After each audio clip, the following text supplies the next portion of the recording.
Assalamualaikum warahmatullahi wabarakatuh. Teman-teman, kembali lagi bersama saya, dan di video kali ini saya ingin membahas terkait bagaimana cara melihat kualitas seorang karyawan, entah itu karyawan yang baru ataupun karyawan yang lama. Oke, kita ke karyawan yang baru dulu. Yang saya maksud dengan karyawan yang baru adalah mereka yang baru masuk, mereka yang belum beradaptasi dengan lingkungan sekitar, mereka yang tentunya belum menguasai job desk-nya. Jadi yang dimaksud dengan karyawan baru di sini bukan mereka yang baru tapi mereka udah jago, bukannya itu ya, tapi mereka emang baru masuk, mereka belum kenal sepenuhnya dengan orang yang ada di kantor, mereka belum menguasai pekerjaan atau job desk-nya, dan tentunya mereka masih dalam masa adaptasi dan dalam masa pelatihan. Kan yang namanya karyawan baru itu sudah pasti dia belum bisa menguasai job desk-nya. Artinya ketika si karyawan baru ini daya tangkapnya cepat, berarti dia adalah orang yang jenius atau cerdas. Kalau misalkan dia dikasih target 10 poin dan dia dalam hari itu bisa melakukan 10 poin tersebut, bagaimanapun caranya, artinya dia karyawan yang baik. Apalagi kalau misalkan dia dikasih target 10 poin, dia bisa menyelesaikannya 12 poin. Nah, ini berarti dia termasuk yang bertalenta gitu. Jadi menurut saya kalau melihat karyawan yang baru itu dilihatnya dari aspek itu ya, yakni apakah dia mampu menyelesaikan pekerjaan yang ditargetkan ataupun tidak, bagaimanapun caranya. Kenapa bagaimanapun caranya? Ya karena dia adalah karyawan yang baru. Ketika kita sebagai atasan kasih dia tugas, dia mampu menyelesaikan pekerjaan itu pun udah bagus. Artinya dia memang bertalenta dan berbakat gitu.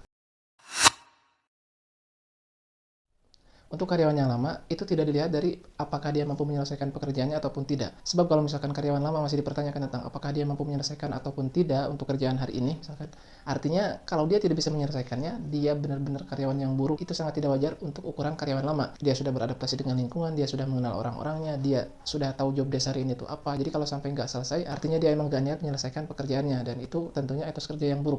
Maka dari itu, untuk melihat kualitas karyawan yang lama, dilihat dari segi bagaimana cara dia menyelesaikan pekerjaan. Artinya untuk apakah dia mampu menyelesaikan ataupun tidak, itu udah jangan dipertanyakan lagi. Yang namanya karyawan lama itu udah suatu kewajiban menyelesaikan pekerjaannya di hari itu. Bagaimana cara dia menyelesaikan pekerjaan di hari itu, itulah yang menentukan kualitasnya. Berapa banyak karyawan yang dia dikasih target itu selalu nyampe gitu. Tapi cara dia mencapai target tersebut, dia menghalalkan segala cara, bahkan dengan cara yang tidak baik. Sebagai contoh, ini ambil contoh dari job desk saya pribadi ya, sebagai staf administrasi. Misalkan hari ini saya dikasih 10 poin untuk ditargetkan selesai, sampai tutup buku. Nah, ternyata ada beberapa kendala yang menyebabkan yang harusnya 5 jam selesai, karena ada kendala tersebut, misalkan jaringan, akhirnya saya harus menyelesaikannya dalam 10 jam. Nah, disinilah karyawan lama dituntut untuk menyelesaikannya dengan cara yang baik, karena ini menyangkut kualitasnya. Karyawan lama yang buruk, kemungkinan besar dia juga akan bisa menyelesaikannya, tapi untuk bisa menyelesaikannya itu, dia menempuh cara yang tidak baik. Misalkan ketika jaringan jelek, dia uring-uringan ke atasan, "Pak, ini gimana? Ini.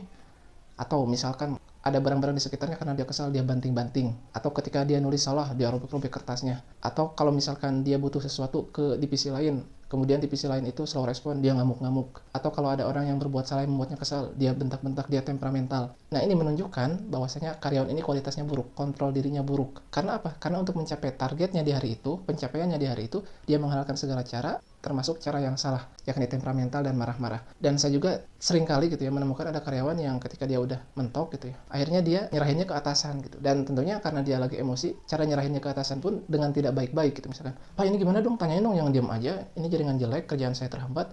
Bapak bantu saya dong." Di sini karena dia terhambat dalam penyelesaian pekerjaannya, sampai-sampai dia tanpa sadar mendikte atasannya gitu. Setidak sopan itu. Sedangkan jika berkebalikan dari itu, dia tidak temperamental, dia tidak mudah menyalahkan orang lain, tidak ada barang-barang yang dirusaknya, tidak ada orang yang dirugikannya meskipun dia dalam keadaan terdesak.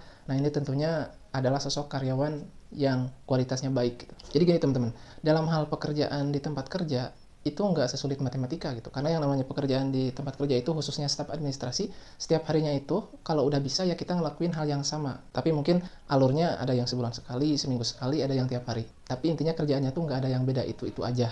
Nah, karena kita udah ngelakuin hal yang sama berulang-ulang, kita udah menguasai, maka ujian kita tuh bukan pada apakah pekerjaannya sulit atau tidak ya, karena emang udah pasti kekuasai, tapi kita diuji dari apakah kita mau melaksanakannya atau tidak.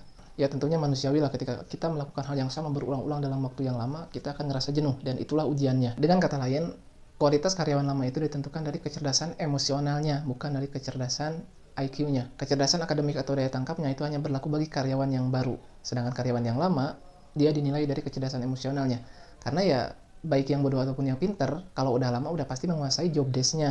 Yang menentukan karyawan lama itu bagus atau tidak kualitasnya itu ditentukan dari bagaimana cara dia menjalankan pekerjaannya, apakah dengan cara yang tidak baik, menghalalkan segala cara, toksik, atau dengan cara yang baik, penuh kesabaran, dan tetap istiqomah atau konsisten dalam melakukan pekerjaannya, meskipun dia sudah melakukannya berulang kali dalam kurun waktu tahunan, dan dia setiap harinya dapat melawan rasa bosan dan rasa malasnya. Sama halnya dengan pesepak bola ya teman-teman. Orang yang baru belajar sepak bola, kemudian dia cetak gol bagaimanapun caranya, diberi assist, mau dia solo run, dia pasti disebut keren, dia pasti disebut hebat. Wah, orang ini jago nih, bisa cetak gol di debut pertamanya. Tapi ketika pemain tersebut sudah lama berkecimpung di dunia sepak bola, sudah menjadi pesepak bola profesional, sudah menjadi pemain yang kelas atas, maka kualitas golnya dinilai dari dalam situasi apa dia mencetak gol, dengan cara apa dia mencetak gol, dan sekrusial apa dampak dari golnya itu. Contohnya dalam Puskás Award atau penghargaan untuk gol terbaik, itu kan ditentukan dari proses bagaimana si pemain mencetak gol, bukan dari golnya. Yang namanya gol mau lewat salto, mau lewat tendangan jarak jauh, mau solo run, itu nilainya tetap 1 gitu. Nggak mungkin gara-gara golnya indah, poinnya jadi 3, nggak gitu ya teman-teman. Tapi kenapa ada pemain yang dapat penghargaan terbaik atau Puskás Award? Yaitu karena proses dia mencetak gol itu indah gitu. Nah, ini juga sama ya teman-teman, ketika kita sebagai seorang karyawan dapat menyelesaikannya dengan cara yang indah, tidak marah-marah, tidak ngamuk-ngamuk, tidak toksik. Nah, artinya kita adalah karyawan yang baik, karyawan yang berkualitas. Dan tentunya karyawan yang berkualitas ini sangat dibutuhkan ya teman-teman, untuk keharmonisan dalam lingkungan kerja, untuk perkembangan perusahaan. Sekian untuk video kali ini, sampai jumpa di video berikutnya. Terima kasih yang udah nonton. Assalamualaikum warahmatullahi wabarakatuh.